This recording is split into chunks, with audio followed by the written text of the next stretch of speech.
नमस्कार. कथाविश्वामध्ये आपलं स्वागत आहे. आज आपण पाहणार आहोत ते 6 महिने भाग 30.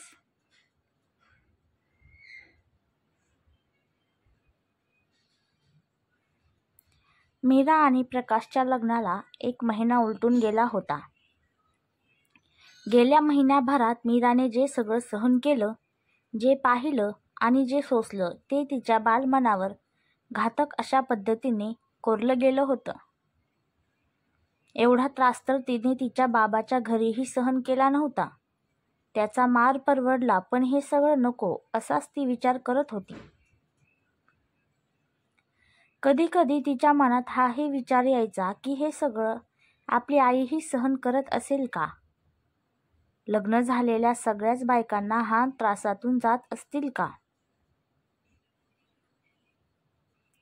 किती अवघड आहे हे सगळं. कोणी काढली असेल ही लग्न नावाची रीत, ज्यात मुलींना एवढा सगळा त्रास सहन करावा लागतो. पण का म्हणून करायचं हे सगळं सहन? नाही, अजिबात नाही. मी नाही करणार. आई सहन करत आलीये, कारण मी होते तिच्या पदरात. मीरा सगळं आवरून एकटी असली की तिच्या डोळ्यात सतत हेच विचार चालू असायचे. हे नाही सहन करायचं, पण मग करायचं काय? या विचाराने डोकं हँगही व्हायचं तिचं. यातून सुटण्यासाठी तिला काही उपायही सापडायचा नाही. आणि मग हेच आपलं नशीब समजून ती आला दिवस ढकलायची. असंच 1 महिना निघून गेला होता.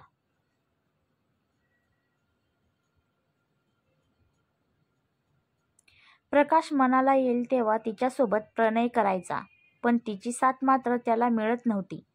आणि मग राग यायचा आणि तो राग पुन्हा तिच्यावरच निघायचा. घराच्या बाहेर जाणं तिचं बंद, आजूबाजूच्या बायकांची बोलणं तिचं बंद. एवढंच काय तर अर्चनासोबतही तिचं बोलणं बंद केलं गेलं होतं. काम आवरायचं आणि घरात हॉलमध्ये किंवा रूममध्ये येऊन पडायचं. आणि प्रकाश आला की तो म्हणेल तसं करत राहायचं. प्रकाश सकाळी उठून आवरून बाहेर जायचा आणि सगळे शेतात गेल्यावर घरी यायचा. ते पूर्ण वेळ मीराला जवळ घेऊनच बसलेला असायचा. अर्धे अधिक कामे तर तिची त्याच्यामुळे राहूनच जायची. आणि मग रात्री सासूचा आल्यावर तिच्यावर राग निघायचा.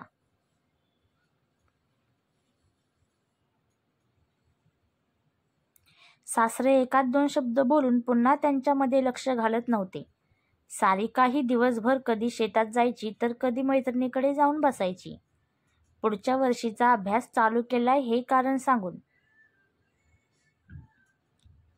सारिका आणि मीरा एकाच वर्गात असल्यामुळे कित्येकदा मीराला वाटायचं तिची पुस्तकं घेऊन आपणही अभ्यास करावा. 1-2 वेळा तिने घेतलं ही पुस्तक हातात, पण काम राहिलं म्हणून रमाबाईंनी अकांड तांडवच केलेला. मग प्रकाशने गोड शब्दातच तिला सांगितलं की अभ्यास करून शिकून कुठं तुला नोकरी करायला जायचंय, आणि आता लग्न झाल्यावर काय गरज आहे शिकायची? तुला इथं कशाची कमी आहे का? असं म्हणत दमच दिल्यासारखं केलं गेलं होतं तिला. आणि तिने नाईलाजाने हो म्हणून मान हलवली होती.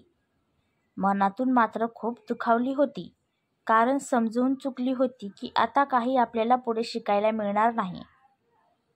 त्यामुळे ती आता जास्तीत जास्त उदास राहायला लागली होती.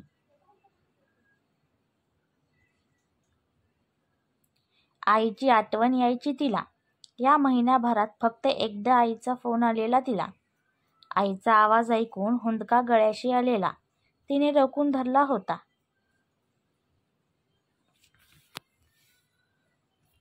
ओरडून आईला फोन कर. फोनवर सांगावंसं वाटत होतं की आई, मला नाही राहायचं इथे, मला तुझ्याकडे यायचे. पण तिचे हे शब्द मनातच राहिलेले, कारण सासूसमोरच उभी होती बोलताना. त्यामुळे मीराला जास्त काही बोलताच आलेलं नव्हतं. पण आज मीरा खूप खुश होती. रात्री सासऱ्याने तिला आणि सगळ्यांना सांगितलं होतं की उद्या तिला न्यायला तिचा चुलता येत आहे आणि 2 दिवस तिला जाऊ द्या म्हणून.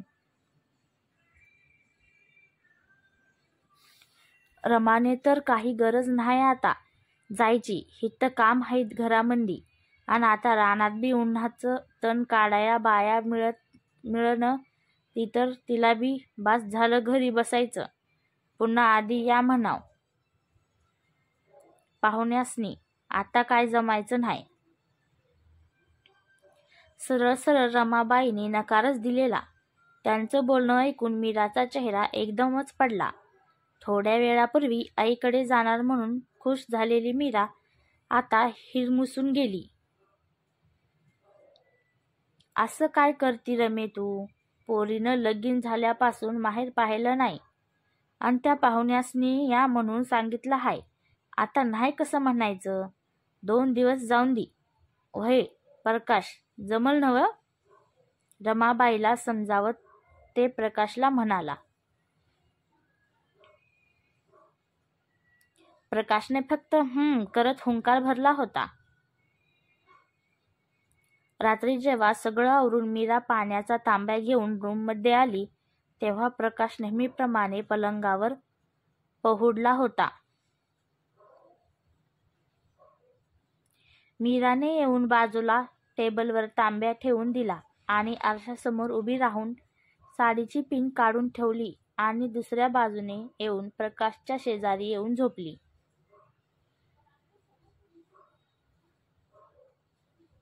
आतापर्यंत प्रकाशने तिला बऱ्याच गोष्टी सांगितलेल्या. यातील काही गोष्टी, त्याला रात्री तहान लागते तर पाणी आणून ठेवायचं, तिच्या जवळ आल्यावर साडीची पिन काढण्यात वेळ जाऊ नये म्हणून रूममध्ये आल्याबरोबर पिन काढून ठेवायची.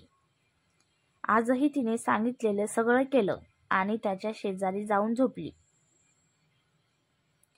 आता थोड्याच वेळात प्रकाशने हात तिच्या पाठीवर फिरवायला लागतील आणि मग हळूहळू तो रोज जे करतो ते सगळं करेल या विचार सरशी तिने डोळे बंद करत एक दीर्घ श्वास घेतला आणि छातीभोवतीचा साडीचा पदर हाताच्या मुठींमध्ये गच्च धरून ठेवला. पण थोडा वेळ झाला तरीही प्रकाशची काहीच हालचाल नाही जाणवली. तसं तिच्या मनात भीतीची लहर वाहून गेली, कारण मागच्या वेळी एकदा असंच झालेलं, तेव्हा तो असा स्वतःहून जवळ आला नव्हता.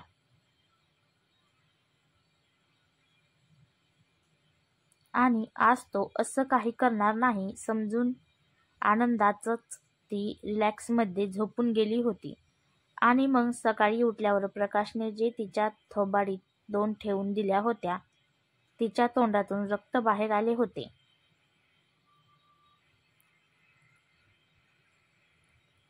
आणि म्हणाला होता, मी झोपले होतो तर बघायचं ना का झोपलाय, राग आलाय का काय झालंय विचारायचं, स्वतः माझ्या जवळ यायचं तर खुशाल झोपी गेलीस, असं म्हणून त्याने तिच्यावर ओरडून घेतलं होतं. आताही तिला भीती वाटली आणि विचार आला होता की आता यांना कशाचा राग आलाय. पण तो म्हणल्याप्रमाणे तिला मागे वळून त्याच्या जवळ जायची काही हिंमत होत नव्हती. पण जर नाही बघितलं आपण उठून तर परत मार खावा लागेल या भीतीने ती उठून बसली होती आणि त्याच्याकडे पाहिलं तर डोळे मिटून पडलेला होता. उर्वरित भाग पुढे. कथेला तुम्ही देत असलेला प्रेम, स्टिकर आणि समीक्षाद्वारे होणारी बरसात खरंच वाटलं नव्हतं ही कथा तुम्हा वाचकांना इतकी आवडेल. Thank you so much. तुम्ही देत असलेल्या प्रेमासाठी अशीच साथ राहू द्या. तुमच्या मीराला अजून खूप खडतर असा प्रवास करायचा, तिची हिंमत वाढवत चला. धन्यवाद.